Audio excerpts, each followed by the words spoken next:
난 수진 씨만 있으면 돼요. 다른 사람은 필요 없어. 남편의 목소리가 귓가에 맴돌았지만 그 여자의 눈빛이 더 선명하게 떠올랐습니다. 그 여자가 내 남편을 바라보는 눈빛, 그리고 남편이 그녀를 향해 보내는 미소. 이미 한 번 버려진 경험이 있는 저에게 이런 상황은 너무나 쓰라렸습니다. 다시 시작한 가정, 이제 겨우 마음을 열기 시작한 아이, 그리고 나타난 낯선 여자. 저는 무엇을 위해 그 남자의 아이를 돌보고 있었던 것일까요? 내일은 어떤 얼굴을 해야 할지 막막했습니다. 오늘은 재혼한 남편의 아이를 위해 회사를 그만두고 시골에서 살고 있는 한 여성의 이야기를 전하려 합니다.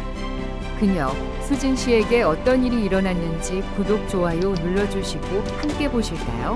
안녕하세요. 저는 45살 김수진이라고 합니다. 제 이야기가 누군가에게 위로가 될 수 있을까 싶어 이렇게 편지를 보냅니다. 28배 회사 동료였던 정우진 씨를 만났습니다.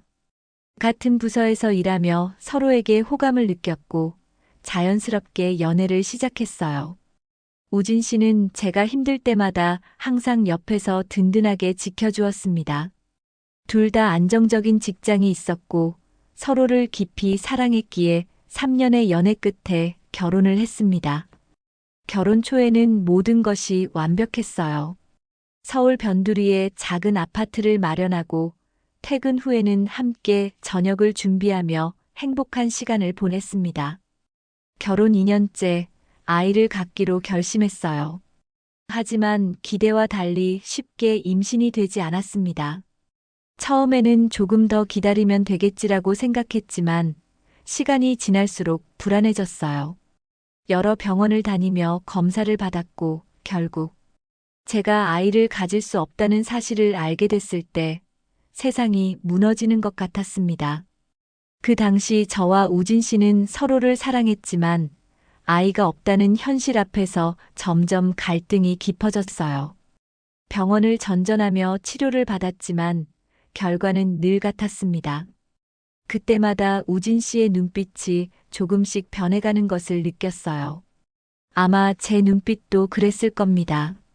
수진아, 우리 이대로는 안 될 것 같아.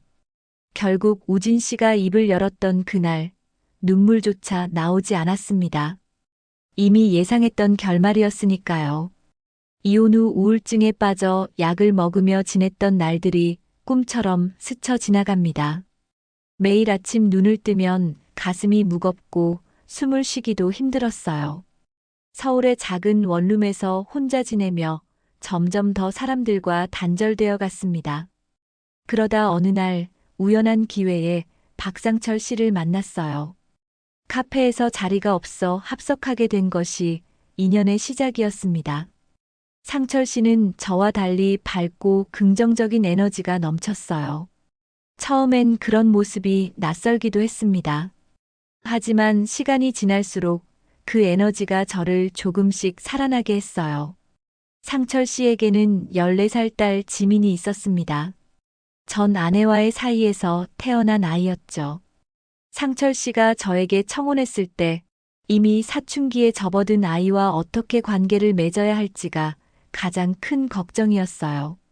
특히 지민이가 이전 부모의 이혼 과정에서 큰 상처를 받았다는 이야기를 들었기 때문에 더욱 조심스러웠습니다. 청혼을 받고 망설이던 저에게 상철 씨는 따뜻한 미소를 지으며 말했습니다. 우리 함께 지민이에게 좋은 부모가 되어줍시다. 수진 씨가 필요해요. 그 말에 용기를 내어 재혼을 결심했지만 현실은 생각보다 훨씬 어려웠습니다. 지민은 저를 전혀 받아들이지 않았어요.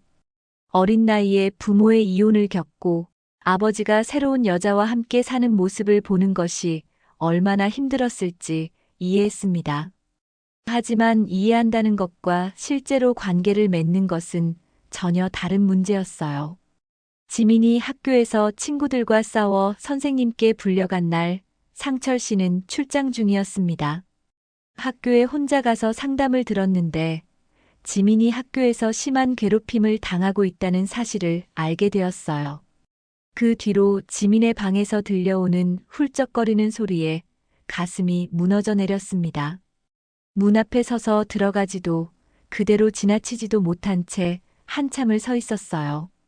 그날 밤 오랜만에 일기를 썼습니다. 우리 지민이가 웃을 수 있는 곳으로 가자. 아이가 상처받지 않는 곳으로. 그렇게 시골로 이사를 결심하게 되었습니다. 시골로 이사하는 날, 지민은 말없이 짐을 싸고 있었습니다.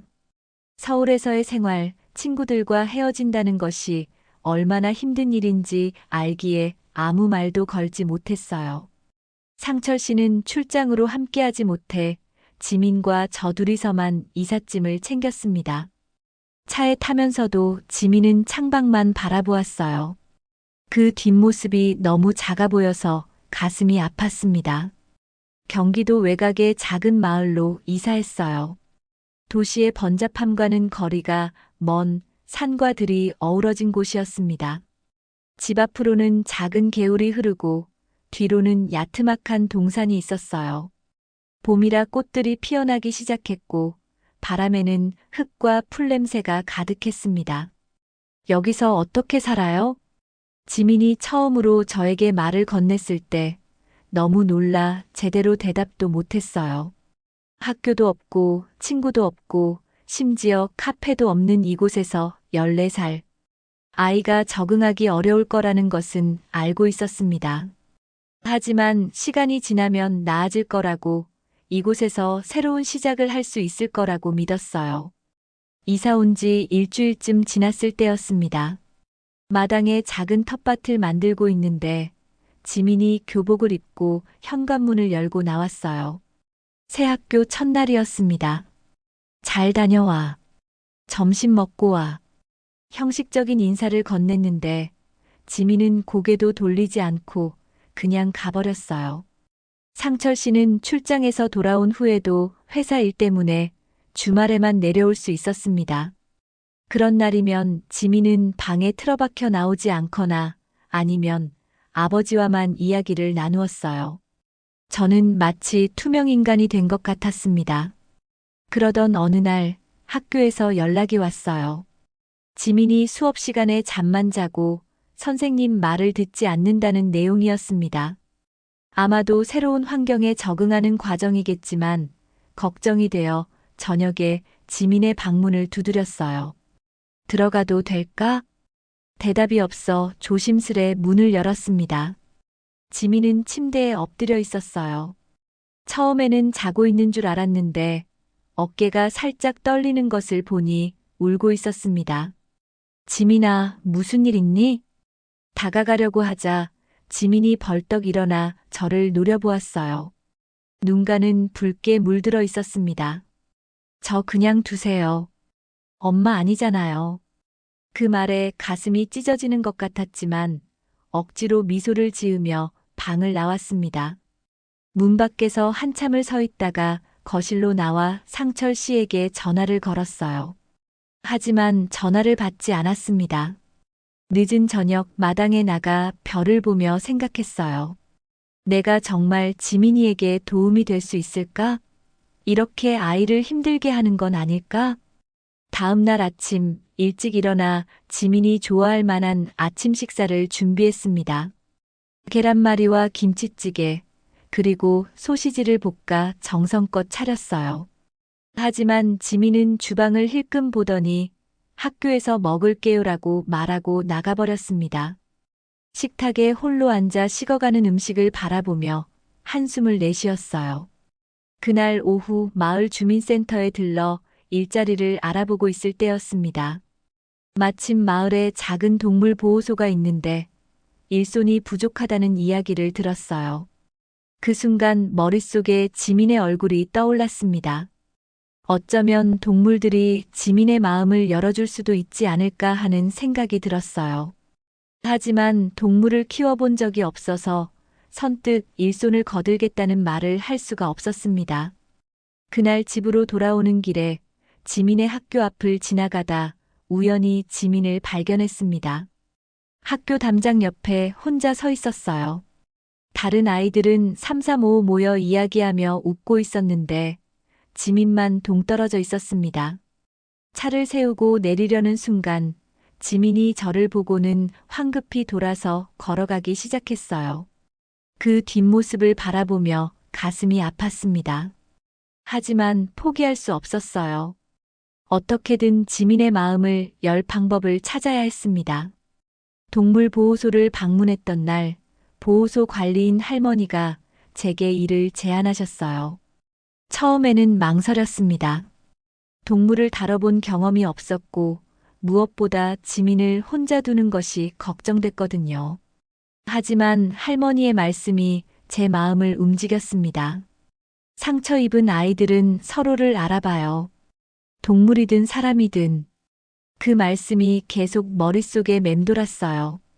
어쩌면 제가 직접 다가가는 것보다 동물들을 통해 지민의 마음에 다가갈 수 있지 않을까 하는 생각이 들었습니다. 그래서 용기를 내어 일을 시작했어요. 동물보호소에서 일하기 시작한 지 일주일이 지났습니다. 처음에는 낯설고 어색했지만 버려지고 상처받은 동물들의 순수한 눈빛과 온기가 제 마음을 위로해 주었어요. 버려진 개와 고양이들이 주로 있었는데 그들의 상처 입은 모습에서 저와 지민의 모습이 겹쳐 보이기도 했습니다.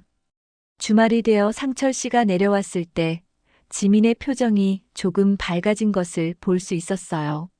아버지와 딸 그 사이에 끼어들지 못한 채 저는 그저 바라보기만 했습니다. 저녁 식사를 마치고 설거지를 하고 있을 때 상철 씨가 주방으로 들어왔어요. 지민이가 많이 힘들어하는 것 같아. 시간이 좀 필요할 거야. 상철 씨의 말에 고개를 끄덕였지만 마음 한편으로는 초조함이 커져갔습니다. 과연 시간이 지난다고 달라질까요? 지민이 저를 받아들일 수 있을까요? 그날 밤 베개를 적시며 생각했어요. 어쩌면 제가 너무 조급하게 구는 걸지도 모른다고요. 14살 사춘기 아이에게 갑자기 새 엄마가 생기고 익숙한 환경을 떠나 낯선 시골로 오게 된 것이 얼마나 힘든 일일까요? 다음 날 아침 일찍 일어나 동물보호소로 향했습니다. 주말이라 평소보다 일이 많았어요. 케이지를 청소하고 밥을 주고 아픈 동물들을 돌보는 일은 고되지만 마음이 편안해지는 시간이었습니다.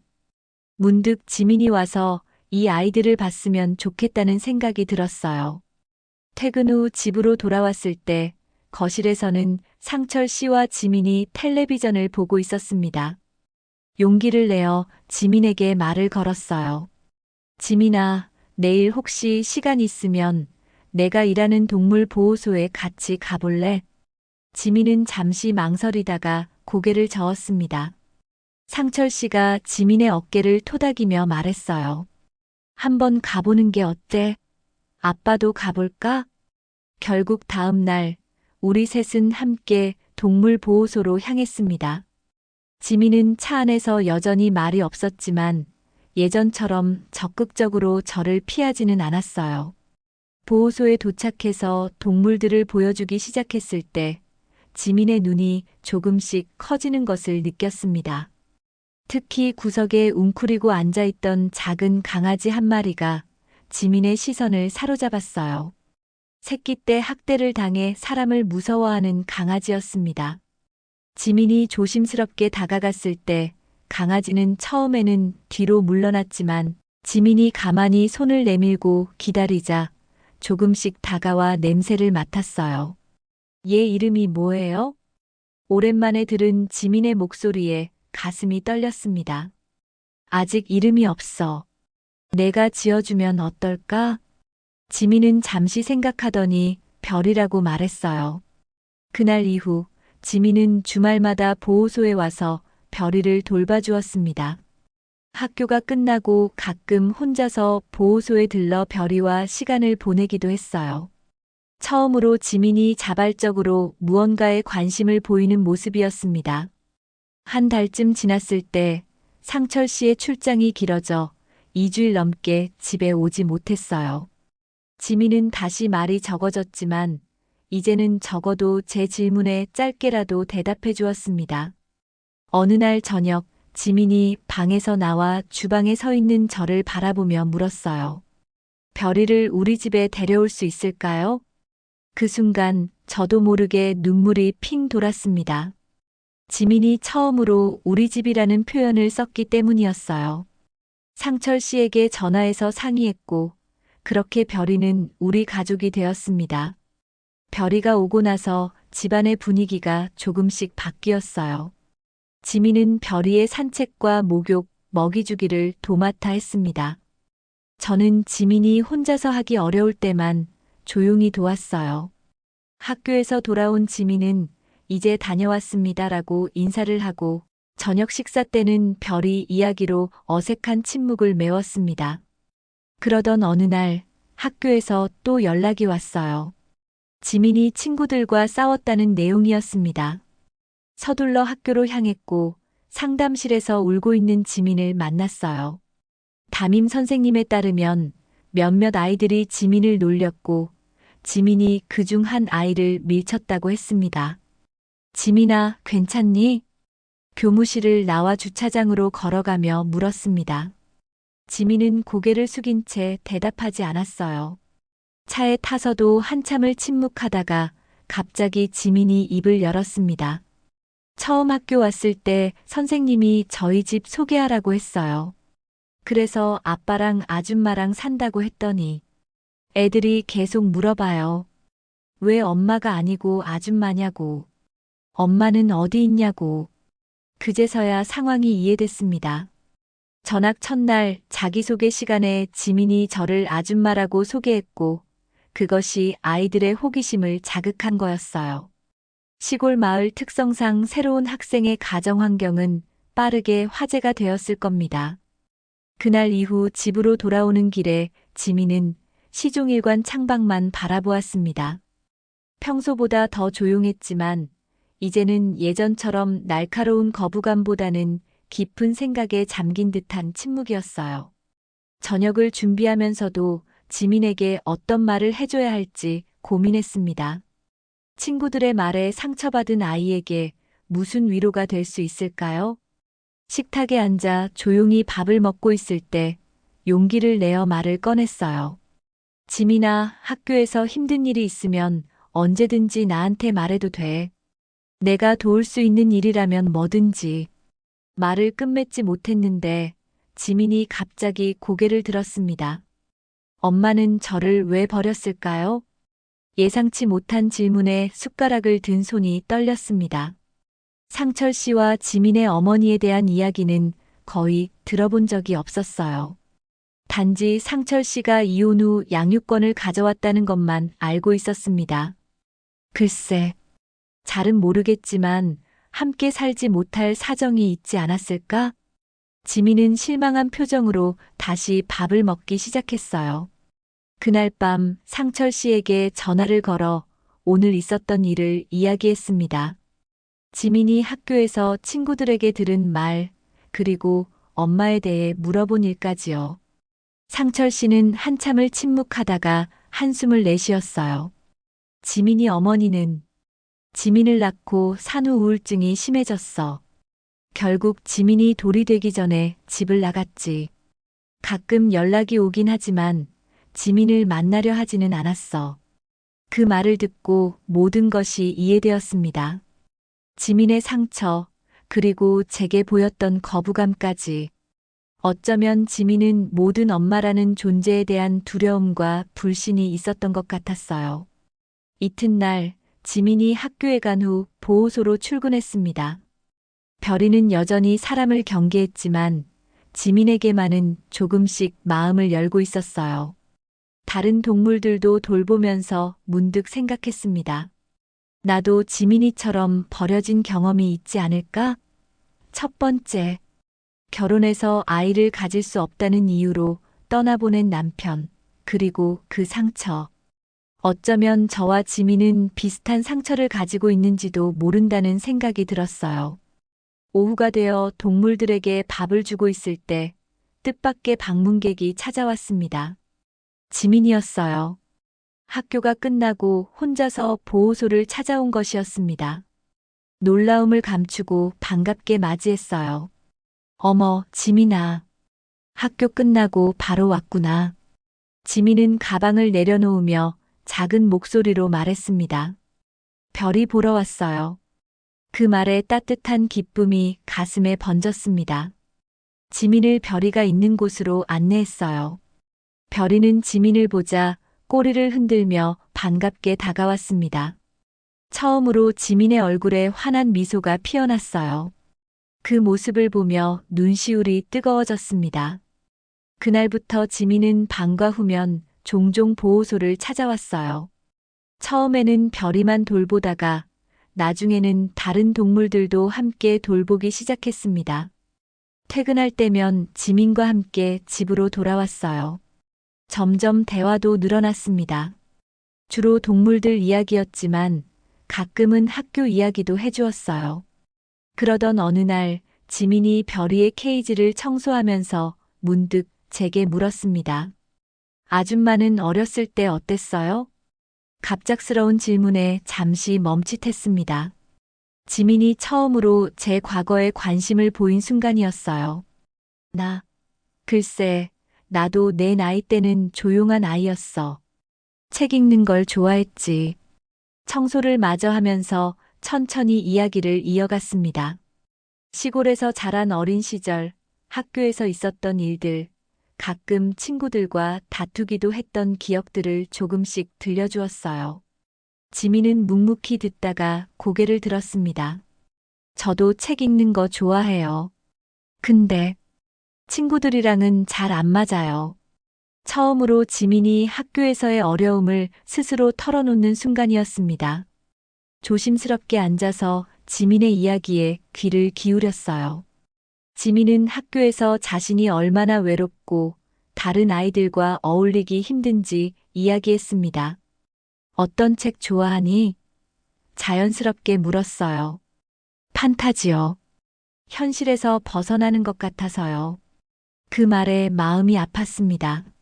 지민에게 현실은 도망치고 싶은 곳인 거겠죠.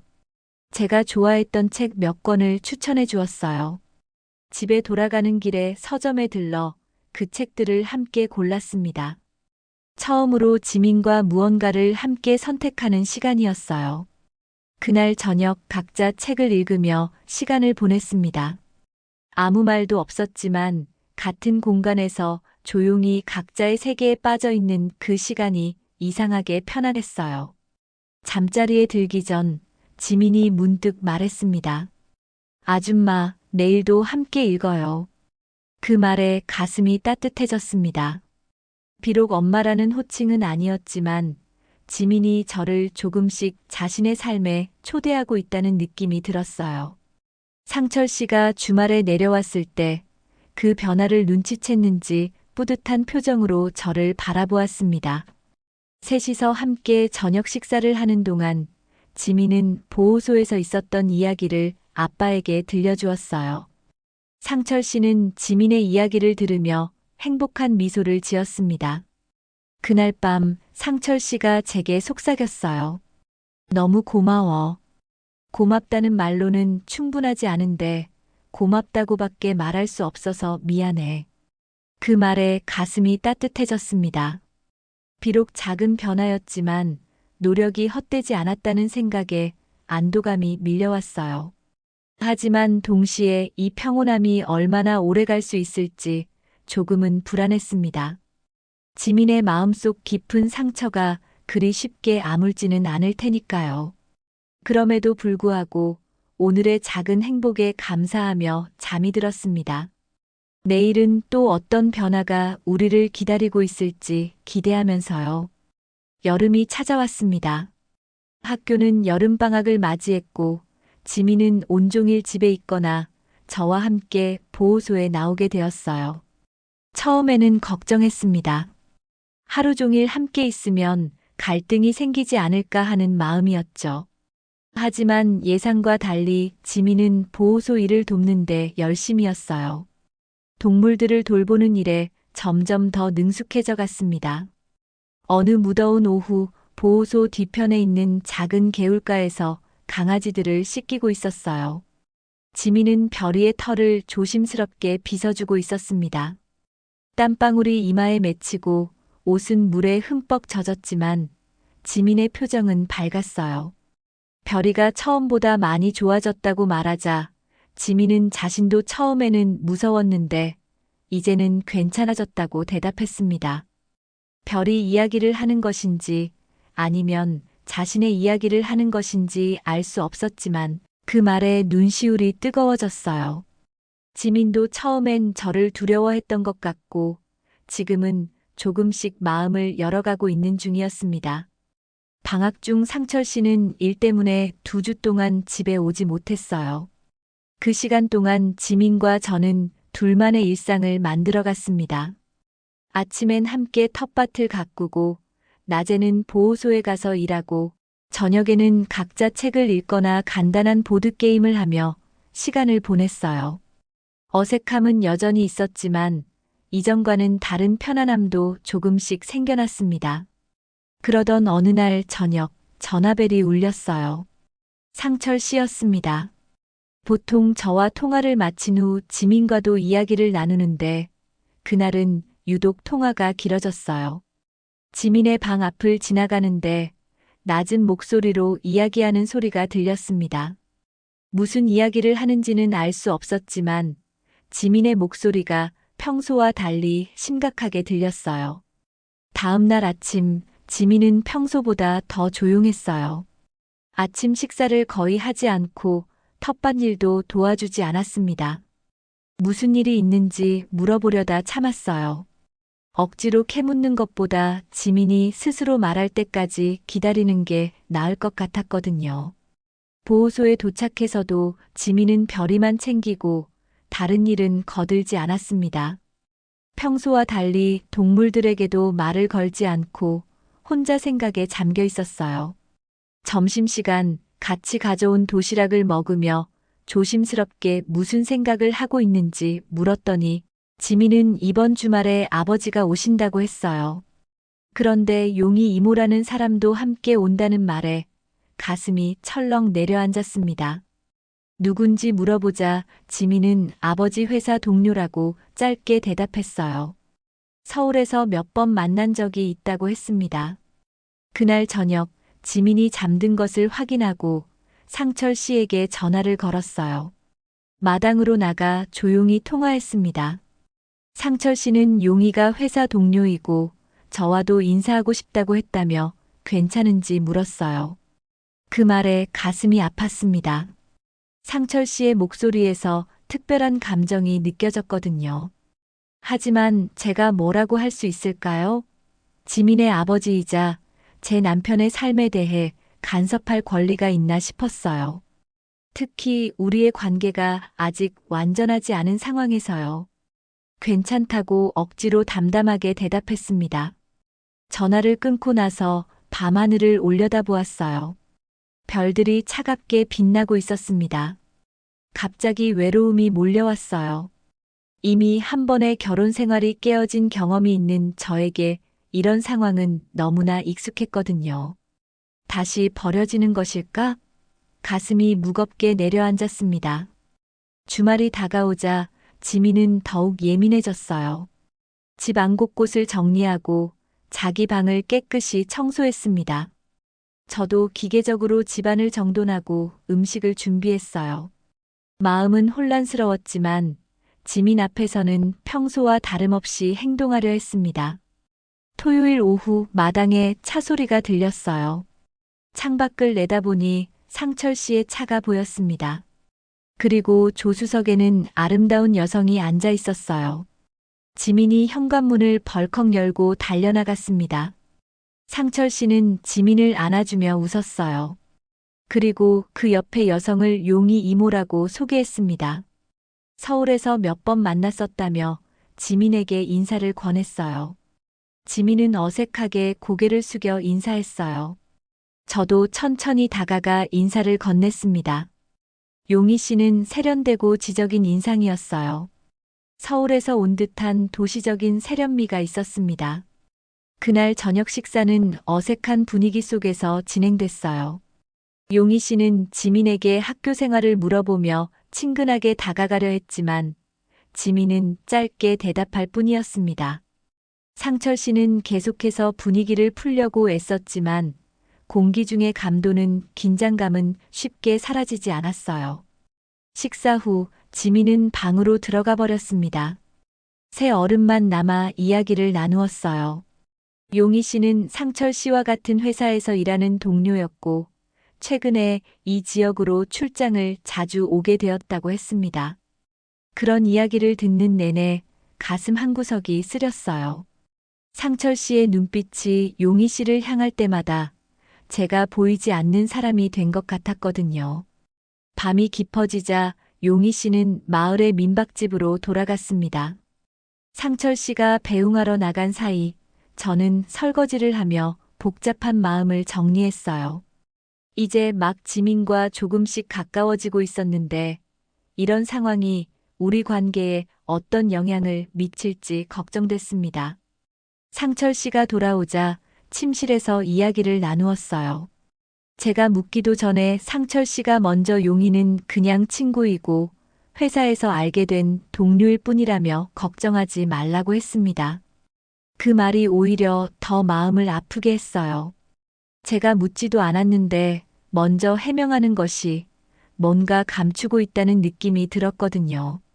하지만 더 이상 캐묻지 않기로 했습니다. 그날 밤 잠을 이루지 못한 채 천장만 바라보았어요. 창문 너머로 보이는 달빛이 차갑게 느껴졌습니다. 다음 날 아침 지민은 평소보다 일찍 일어났습니다. 주방에서 혼자 앉아 시리얼을 먹고 있었어요. 조용히 다가가 인사를 건넸지만 지민은 대답 없이 그릇만 바라보았습니다. 상철 씨는 아직 자고 있었어요. 오늘 무엇을 하고 싶은지 물었더니 지민은 무표정하게 아빠랑 놀러 갈 거라고 대답했습니다. 그 말이 가슴에 작은 상처를 남겼어요. 물론 아버지와 시간을 보내고 싶은 마음은 이해했지만 저를 철저히 배제하는 듯한 말투가 마음 아팠습니다. 아마도 용희 씨의 등장이 지민에게도 큰 혼란을 주었나 봐요. 겨우 저와의 관계가 나아지려는 찰나에 또 다른 여자가 아버지 곁에 나타난 것이 불안했을 테니까요. 우리 셋의 관계가 조금씩 쌓아온 신뢰가 한순간에 흔들리는 것 같았습니다. 점심 무렵 상철 씨가 일어났습니다. 아침을 차려주며 어제 있었던 일에 대해 이야기하고 싶었지만 지민이 계속 주변을 맴돌아 기회가 없었어요. 오후가 되자 상철 씨는 지민과 잠시 나갔다 오겠다고 말했습니다. 간단히 인사만 하고 두 사람은 집을 나섰어요. 혼자 남겨진 집안은 갑자기 너무 조용하고 텅 빈 것 같았습니다. 마음을 달래기 위해 평소보다 더 열심히 집안일을 했어요. 바닥을 닦고 빨래를 개고 저녁 식사 준비를 하며 시간을 보냈습니다. 손을 바쁘게 움직이면 복잡한 생각에서 조금이라도 벗어날 수 있을 것 같았거든요. 오후 3시쯤 초인종 소리가 들렸어요. 누군가 했더니 용희 씨였습니다. 잠시 당황했지만 예의상 안으로 초대했어요. 상철 씨와 지민이 놀러 갔다고 말하자 용희 씨는 이미 알고 있다며 사실 저와 이야기하고 싶어서 왔다고 했습니다. 그 말에 가슴이 철렁 내려앉았어요. 무슨 이야기를 하려는 걸까? 거실에 앉아 차를 대접했습니다. 용희 씨는 주변을 둘러보며 집의 아늑함과 도시에서는 느낄 수 없는 평화로움에 대해 말했어요. 어색한 침묵이 흐르다가 용희 씨가 본론으로 들어갔습니다. 사실 상철 씨 이야기를 하고 싶어서 왔다고 했어요. 숨이 멎는 것 같았습니다. 그러나 용희 씨의 다음 말이 예상과 달랐어요. 상철 씨가 얼마나 지민을 사랑하는지, 그리고 저를 만나 얼마나 행복해했는지 알고 있다고 말했습니다. 회사에서 늘 가족 이야기를 한다는 것이었어요. 당황스러웠습니다. 이런 이야기를 하러 온 것인지 의아했어요. 용희 씨는 이어서 자신이 최근에 이혼했다고 털어놓았습니다. 상철 씨는 같은 부서 선배로서 많은 도움을 주었고 이혼 과정에서 조언자가 되어주었다고 했어요. 그리고 자신이 이곳으로 출장 오게 된 것도 상철 씨의 추천 덕분이라고 했습니다. 마음의 짐이 조금 가벼워지는 것 같았어요. 용희 씨는 제 표정 변화를 눈치챘는지 부드럽게 웃으며 오해하지 말라고 말했습니다. 상철 씨는 단지 동료일 뿐이고 자신에게는 상담자 같은 존재라고 했어요. 오히려 상철 씨가 저와 지민에 대해 얼마나 소중하게 생각하는지 자주 들어서 직접 만나보고 싶었다고 했습니다. 어제 저녁 상철 씨가 저한테 고백했어요. 그 말에 심장이 멎을 것 같았습니다. 용희 씨는 이어서 말했어요. 지민이가 수진 씨랑 많이 가까워진 것 같다고 정말 다행이라고 말했어요.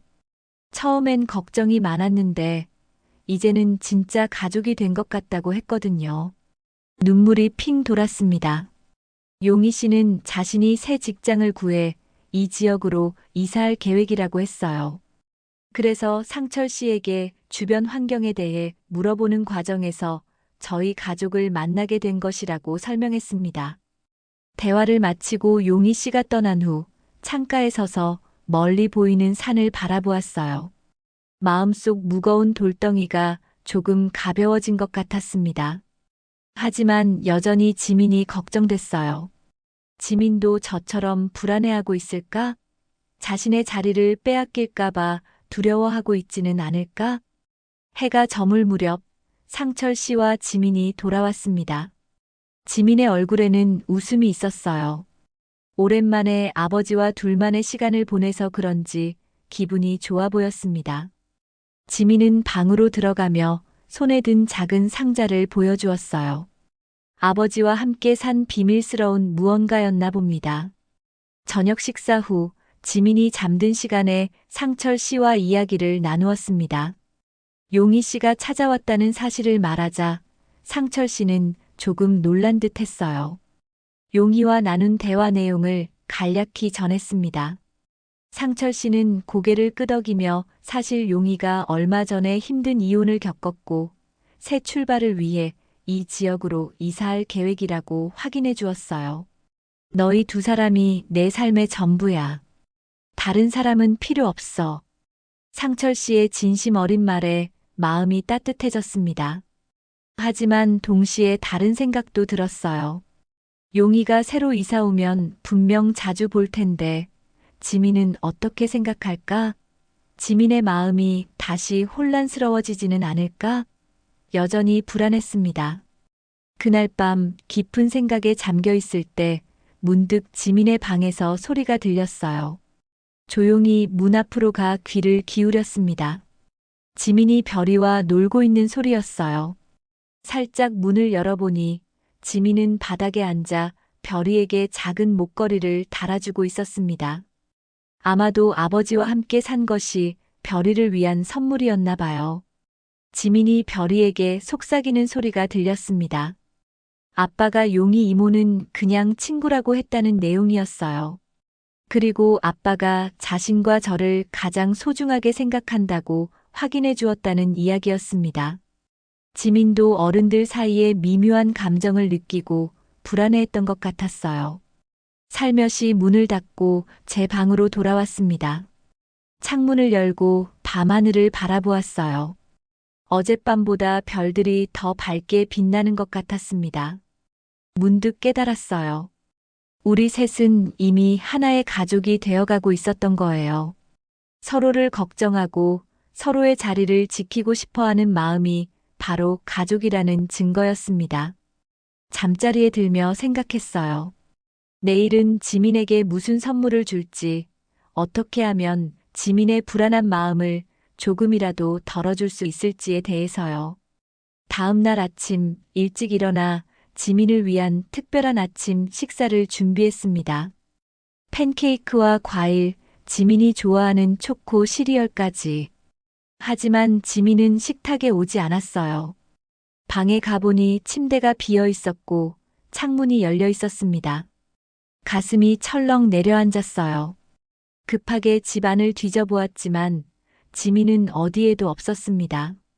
상철 씨를 깨워 지민이 사라졌다고 말했어요. 상철 씨는 얼굴이 하얗게 변해 벌떡 일어났습니다. 둘이서 집 주변을 돌아보았지만 지민의 흔적은 찾을 수 없었어요. 마당에 나가보니 별이도 보이지 않았습니다. 아마도 별이와 함께 나간 모양이었어요. 동네 사람들에게 물어보았지만 아무도 지민을 보지 못했다고 했습니다. 상철 씨는 경찰에 신고하러 갔고 저는 계속해서 주변을 수색했어요. 마음이 너무 조급해서 숨이 제대로 쉬어지지 않았습니다. 어제까지만 해도 모든 것이 좋아지는 듯 했는데 갑자기 이런 일이 일어나다니 믿기지 않았어요. 시간이 흐를수록 불안감은 더 커졌습니다. 점심때가 되어도 저녁이 되어도 지민은 돌아오지 않았어요. 상철 씨는 계속해서 지민의 친구들에게 연락을 취하고 있었지만 아무런 소식도 없었습니다. 낯선 시골 마을에 이사 온 지 얼마 되지 않아 지민에게는 친한 친구도 많지 않았어요. 밤이 깊어졌습니다. 창밖으로 비가 내리기 시작했어요. 빗소리를 들으며 걱정이 더 커졌습니다.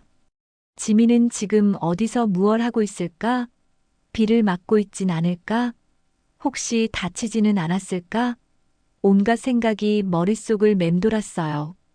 그때 문득 생각이 났습니다. 보호소. 혹시 지민이 별이와 함께 보호소에 갔을지도 모른다는 생각이 들었어요. 상철 씨에게 전화해서 보호소를 확인해 보겠다고 말했습니다. 빗속을 뛰어 차에 올라탔어요. 어두운 시골길을 달리는 내내 가슴이 두근거렸습니다. 보호소에 도착해 불을 켜고 안으로 들어갔어요. 동물들이 조용히 잠들어 있었지만 지민의 모습은 보이지 않았습니다. 실망감에 한숨을 내쉬며 사무실로 향했어요. 그런데 사무실 문을 열자마자 작은 소리가 들렸습니다. 구석에 있는 담요 더미 아래서 별이가 머리를 내밀었어요. 그리고 그 옆에 지민이 웅크리고 있었습니다. 지민아. 안도감에 눈물이 쏟아졌어요. 지민은 잠들어 있었고 얼굴은 눈물 자국으로 얼룩져 있었습니다. 조심스럽게 다가가 어깨를 흔들었어요. 지민이 천천히 눈을 떴습니다. 저를 보자마자 다시 눈물이 그렁그렁 맺혔어요. 상철 씨에게 연락했습니다. 지민을 찾았다고 보호소에 있다고 말했어요. 상철 씨는 곧바로 오겠다고 했습니다. 지민에게 따뜻한 물을 가져다 주며 왜 집을 나왔는지 물었어요. 하지만 지민은 대답하지 않고 고개만 숙였습니다. 별이가 지민의 무릎에 머리를 올려놓았어요. 지민은 별이의 머리를 쓰다듬으며 조용히 흐느꼈습니다. 그 모습을 보며 마음이 아팠어요. 어떤 일이 있었는지, 무슨 생각이 들어 집을 나온 것인지 알 수 없었지만 지민의 아픔이 느껴졌습니다. 상철 씨가 도착했을 때 지민은 다시 담요 속으로 몸을 웅크렸어요. 상철 씨는 걱정과 안도감이 뒤섞인 표정으로 지민에게 다가갔습니다. 그런데 지민은 아버지를 보자마자 고개를 돌려버렸어요.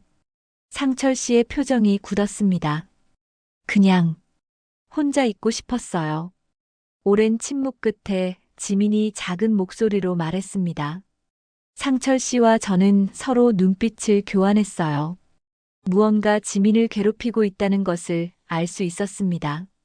하지만 이 늦은 시간에 이 차가운 사무실에서 그것을 캐묻는 것은 좋지 않을 것 같았어요. 집에 가자. 따뜻한 목욕하고 푹 쉬어. 그리고 내일 천천히 이야기하자. 상철 씨가 부드럽게 말했습니다. 지민은 잠시 망설이다가 천천히 일어났어요. 별이도 함께 데리고 갔습니다. 집으로 돌아오는 길은 조용했어요. 빗소리만이 차 안을 채웠습니다.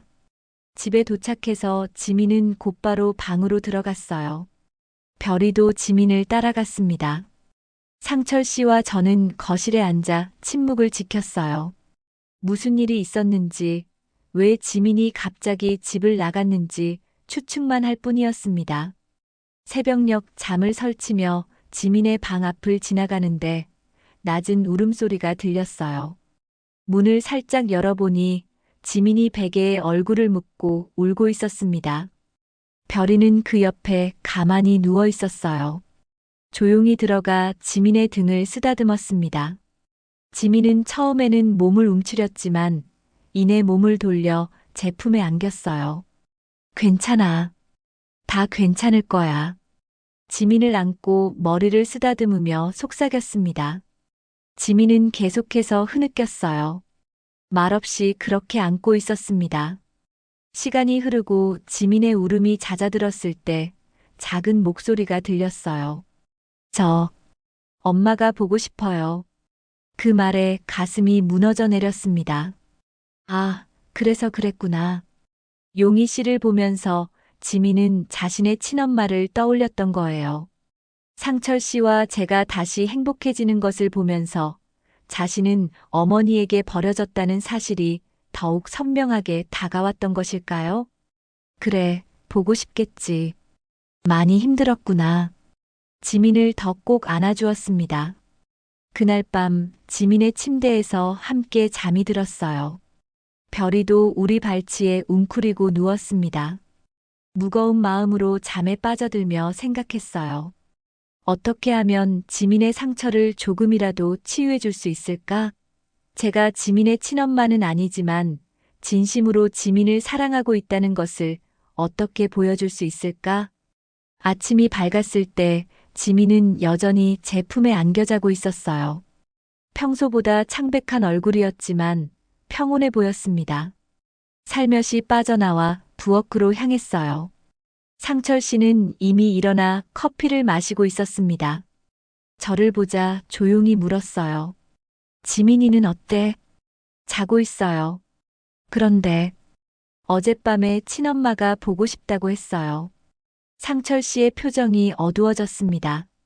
말없이 창밖을 바라보던 상철 씨가 입을 열었어요. 지민이 어머니에게 연락해 볼까? 그 말에 놀랐습니다. 지민의 친엄마는 지민이 돌도 되기 전에 집을 나갔고 가끔 연락만 왔다고 들었어요. 지민을 만나려 한 적은 없다고 했습니다. 정말요? 그게 가능한가요? 모르겠어. 하지만 지민이가 그렇게 아파하는데 시도라도 해봐야 할 것 같아. 그날 하루 종일 우리는 지민을 지켜보았어요. 지민은 별이와 함께 마당에서 시간을 보내거나 책을 읽거나 조용히 창밖을 바라보며 시간을 보냈습니다. 평소보다 말이 적었지만 어젯밤보다는 안정되어 보였어요. 저녁을 먹고 난 후 상철 씨가 지민을 거실로 불렀습니다.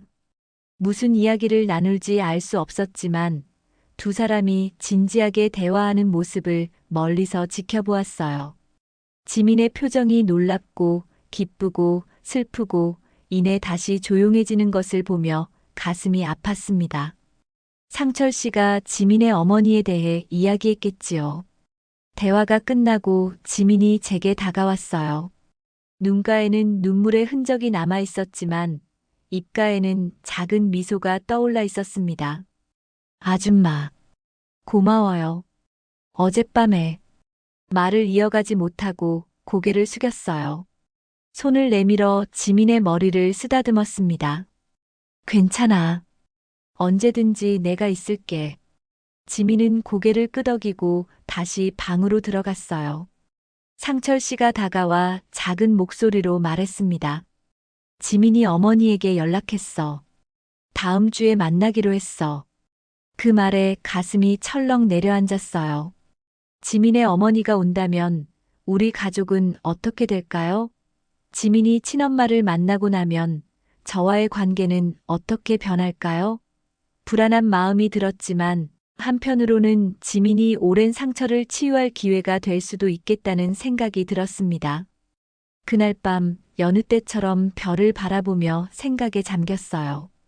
지민의 어머니가 어떤 사람일지, 왜 지민을 두고 떠났는지, 그리고 지금은 어떤 마음일지 추측할 수 없는 일들이었지만 한 가지는 확실했습니다.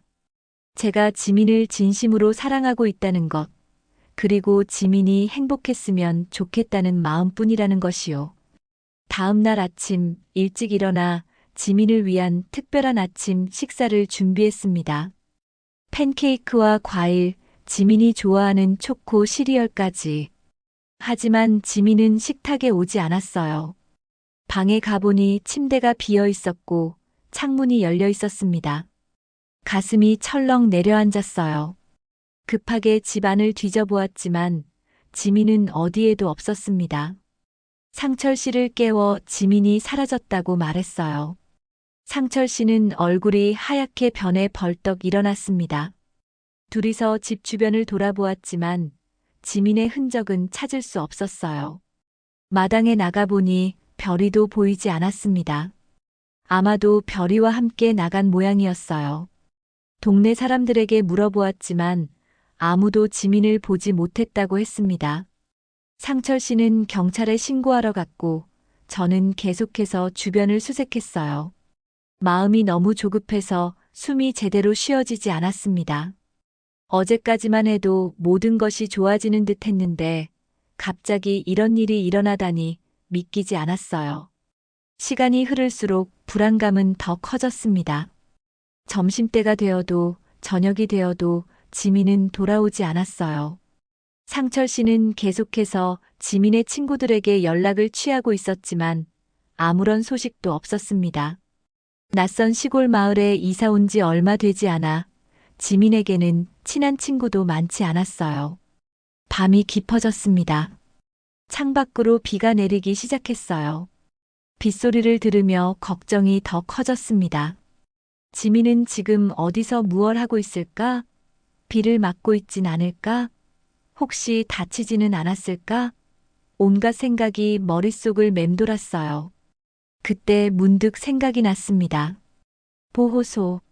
혹시 지민이 별이와 함께 보호소에 갔을지도 모른다는 생각이 들었어요. 상철 씨에게 전화해서 보호소를 확인해 보겠다고 말했습니다. 빗속을 뛰어 차에 올라탔어요. 어두운 시골길을 달리는 내내 가슴이 두근거렸습니다. 보호소에 도착해 불을 켜고 안으로 들어갔어요. 동물들이 조용히 잠들어 있었지만 지민의 모습은 보이지 않았습니다.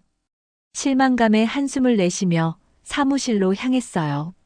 그런데 사무실 문을 열자마자 작은 소리가 들렸습니다. 구석에 있는 담요 더미 아래서 별이가 머리를 내밀었어요. 그리고 그 옆에 지민이 웅크리고 있었습니다.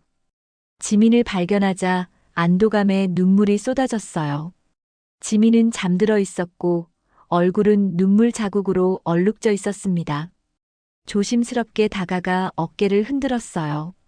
지민이 천천히 눈을 떴습니다. 저를 보자마자 다시 눈물이 그렁그렁 맺혔어요. 상철 씨에게 연락했습니다.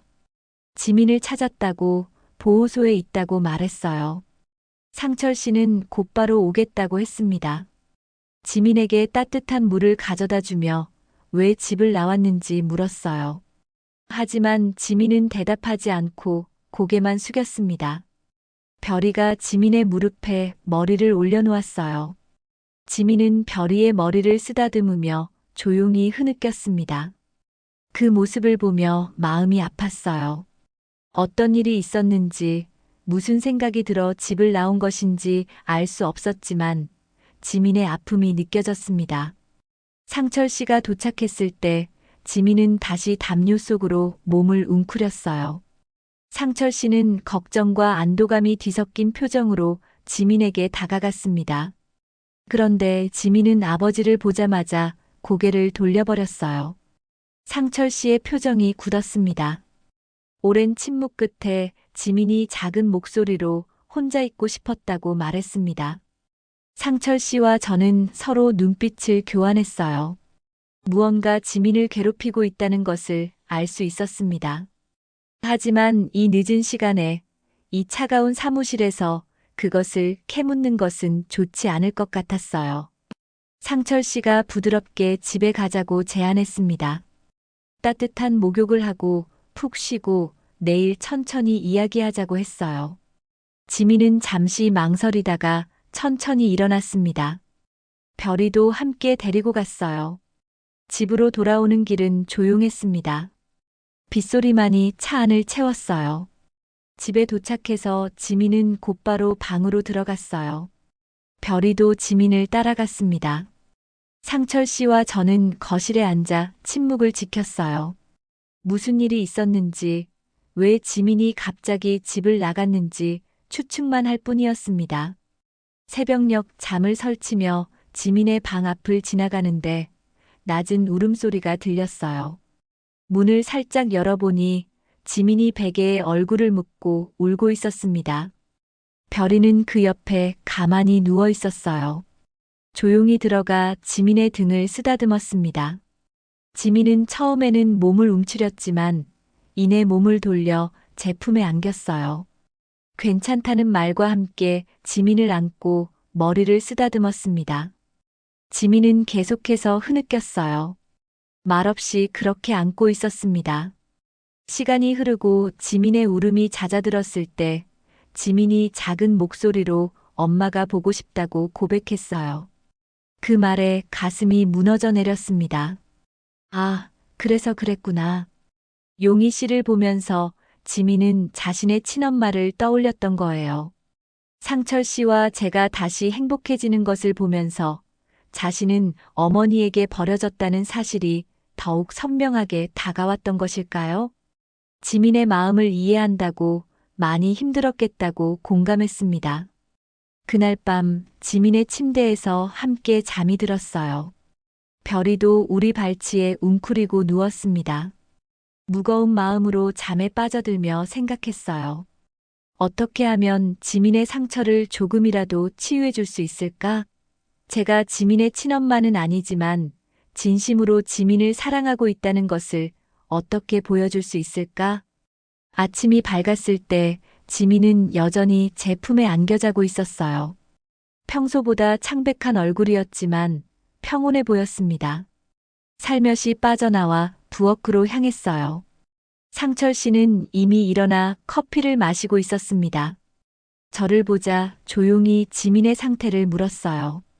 지민이 자고 있다고 말하고 어젯밤에 친엄마가 보고 싶다고 했다는 사실을 전했습니다.